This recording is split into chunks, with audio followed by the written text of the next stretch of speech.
let me address two things here. First and foremost, we are brought up thinking that everything that we must verify has to be touch and feel. Yeah. You're already off to a bad start. We aren't brought up thinking that everything we verify must be touch and feel, as you put it. The fact that a bunch of people believe in stuff like gods, ghosts, or aliens, or that kids believe in things like Santa, sort of shows that to be false right away. Now, if what you actually meant was that the scientific method holds that everything that is verified must be touch and feel, well, then you're still wrong. We can't touch, feel, or even observe certain things, such as the structure of atoms or the orbital period of Pluto. Yet we are still able to verify their existence and learn about them via postulating frameworks which have both explanatory and predictive power. In other words, we don't need to see or touch something to know it exists. We can, through experimentation, verify the existence of things which we cannot directly observe. The idea that it takes Pluto 248 years to orbit the Sun is just as much a fact as something that we take for granted, like the existence of rocks. Even though we can go out and pick up rocks and touch rocks and feel rocks and look at rocks, from a philosophical standpoint, both the existence of rocks and the orbital period of Pluto are posits, and both are equally supported by empirical data. But let me tell you something. If God could be touched and felt and seen, would that be God? Well, it depends on how you define God. It seems to me like if a god could be touched, felt, or seen, then yes, it would still be a god. Unless you're trying to propose that part of the definition of God includes something like God can't be touched, felt, or seen. But that just seems to be an arbitrary definition. I know what you mean. Would that be It God? wouldn't really be a test of belief, would it? Because you would know for a It's fact not even he's just a there. belief, because God actually says there's good reasons to believe in him. For example, look, do you believe you had a great grandma? No. Do you believe I you had mean, yeah, but I mean, there's obviously, I know that because obviously Why? I'm here now. Exactly. Yeah, but No, the reason I know, and the reason this chap knows that he has a great, however many times great-grandmother, is because virtually all of the empirical evidence we have today supports the idea that humans procreate sexually, which requires both a sperm from a male and an ovum from a female. Given that this is the case, and given that there is very little evidence to suggest otherwise, it is quite reasonable to believe that you are the result of this procreative process. But that's exactly the point. Have you ever seen your great-grandma? You don't have access to her DNA? I don't have to see her. I can reasonably infer her existence from the vast amount of empirical data that I have. Just as we can infer the orbital period of Pluto from the vast amount of empirical data we have regarding planetary bodies and their motion. I know A scientifically I would have to have one to be here. though. Well, no. See, that's the point. Using the terminology here. Scientifically, you have no clue. You have no clue. Scientifically, you're just dumb on this position. Or we're dumb on this position. No, scientifically, I know because the idea that I have a great times X grandmother is supported by vast amounts of empirical data. Because what does science say? Science say we can only verify the physical world and things that we can touch and feel. This is a non-verifiable thing. Science doesn't say we can only verify what we can touch and feel. That's just a misrepresentation of the scientific method. The idea that science has verified the orbital period of Pluto, even though we haven't observed it, well, that should be enough to show you that this is false. Yeah. The only way you know you got a great-grandma is because you're here. You've made a logical, rational decision. Not based on the physical world, based on necessity. No, I come to that inference because of the external world, because that's the conclusion that the evidence leads to. But notice this move here. He slips in the idea of necessity. I do not know that I had a great-grandmother because of necessity. It's logically possible that perhaps I was the descendant of a clone, and actually I didn't have a great-grandmother. This example may seem a little far-fetched, but it's a thought experiment. He's making a philosophical argument saying that it is necessary that I have a great-grandmother. Philosophically, it isn't. Now, philosophically speaking, is it possible that I'm the descendant of a clone? Well, technically, yes. Do I have any good reason to believe that I am? Of course not. In fact, I have a lot of good reasons to think that I'm not. But this example isn't trying to claim that I am, It's just saying that the idea of necessity, that it's logically necessary for me to have a great-grandmother, is false. If it's necessary your great-great-great-great-grandmother existed in order for you to be here. You can't see her, but if someone says she never existed, you say, get lost, man, you're crazy. Do you see my point? Yeah. So the point is, we don't need physical evidence all the time to come to conclusions. Exactly the same thing with God. And here we see why he tried to smuggle in the idea of necessity. We do need evidence to reach a reasonable conclusion. It may seem to you that it's necessary that I have a great-grandmother, just like it may seem to you that it's necessary a God exists. But upon closer inspection of that idea, we can see that it isn't necessary. The difference between my great-grandmother and your God is that the existence of one of those things is supported by evidence. As you said, cause and effect, creator and created. Let's put it this way. Everything in the universe, dude, that begins to exist, okay, if I just popped like this, here I am, I just popped into existence, has a cause. Let's listen to that again. Everything in the universe, dude, that begins to exist, okay, if I just popped like this, here I am, I just popped into existence, has a cause. Everything in the universe that begins to exist has a cause. Alright, let's assume, for the sake of argument, that this is true. You know it must have came from somewhere. Everything that begins, that starts to exist, always has a cause. Okay, so now it's changed to everything that begins to exist has a cause. This change will be important later on.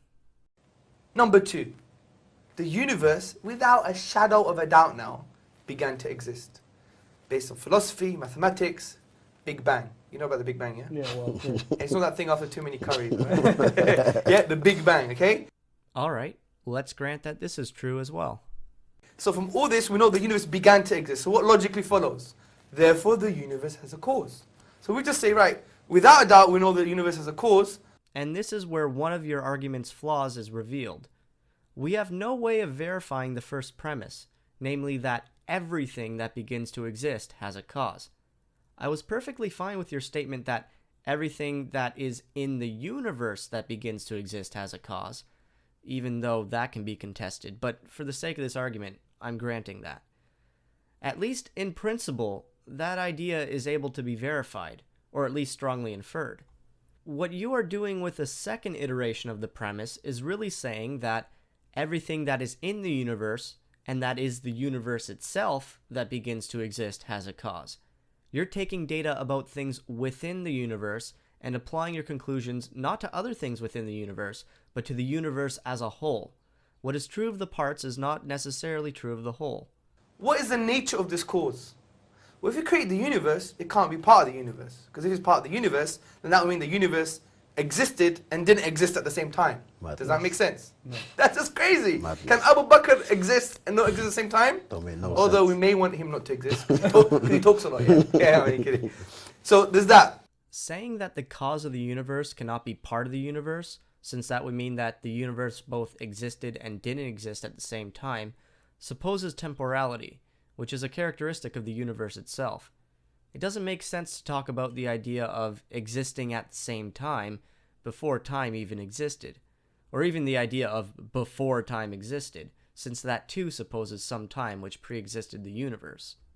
It must be one. Because they're knocking on the door, we don't assume there's Manchester United football team behind the door, right? We say it's one person, isn't it? Yeah? Yeah. It's the most logical explanation. Just so we are clear, the reason he gives for why there must be only one God, why there must be only one God, as opposed to, say, any other number of gods, is because when you hear a knock at the door, you assume there's one person there. I don't think I really need to explain this one. We know he must be all-powerful. He didn't create a grain of sand, he created the whole universe, right? Yeah. The reason he gives that the one God must be all-powerful is because he created the universe.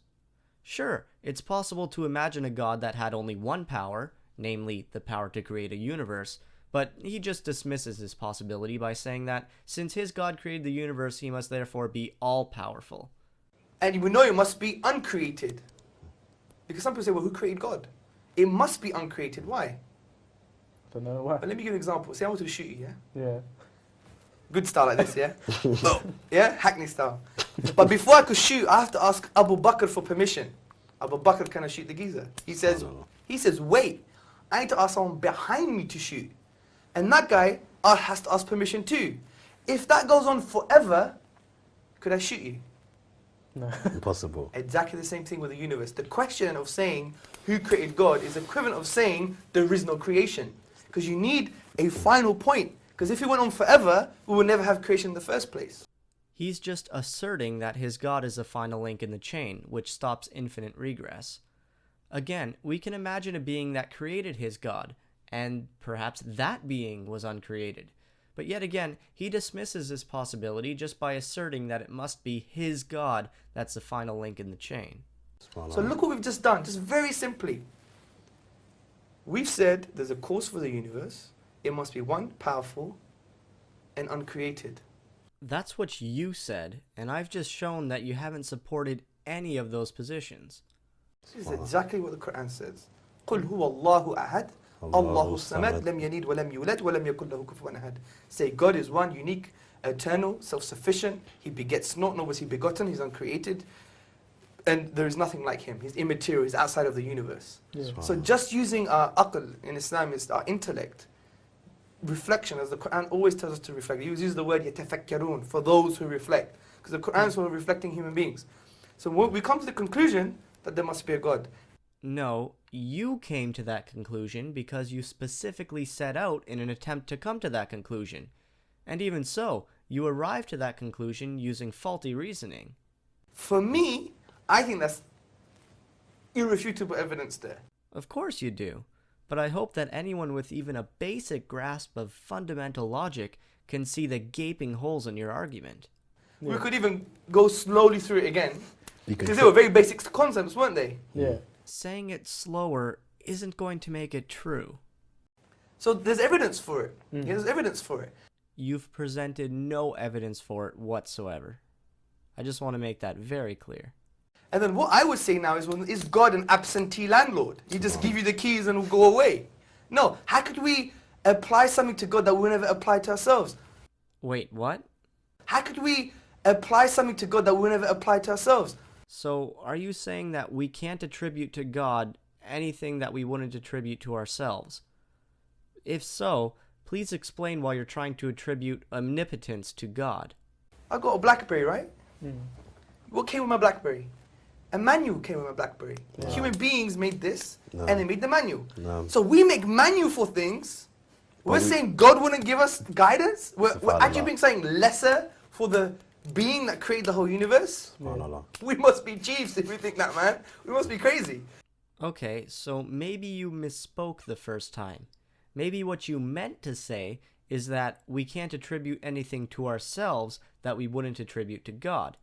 In other words, something can't be true about us unless it's also true about God. You say that since some people make manuals, therefore God must have made a manual. Well, if that's the reasoning you're using, then we can just substitute making manuals with something else. Using your own logic, we can say something like, since some people rape, God must rape as well. And I'm pretty sure you wouldn't want to say that. So the point is, it only makes sense that he gives revelation. Now the question is, what is the revelation? That's a profound point we need to be talking about. Sorry to cut you there, because we've got a few callers, inshallah ta'ala. Your entire position so far has been nothing more than a clusterfuck of bad arguments and misused logic. Congratulations, you've shown nothing, except perhaps your brazen ineptitude.